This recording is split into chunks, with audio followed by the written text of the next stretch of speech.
tó sáré pápá yẹlẹnkú rìn bébí ọ̀nà yẹlẹnkú olórí asẹ́rin dòdòǹgbà wọ́n fi kẹ̀kẹ́ síwájú ẹ̀ṣẹ̀ sá kolobá gbóró gèrè fákàfìkì ohun ọwọ́ mi tó máa fi gọ̀gọ̀ fa tipátipá dandan sáré mútọ̀kọ́nu kẹ̀kẹ́ forí gbàgbà kọ́lẹ́sẹ̀ sinimá titun Ọmọ Adamo ó lè jò lójú ó kọjá bẹ́ẹ̀ action packed movie ní suspense inú ẹ̀ gáyàtà.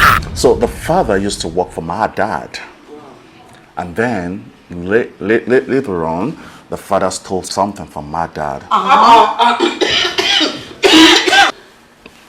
My dad sacked his dad because he's not educated. Tó bá wo boxer kan, man láti sọ fún, ó lè wọ fún 2 weeks. Nítorí ẹ bá fẹ́ burú, you go with him. I thought it's your friend. So it's your PA. It's my PA.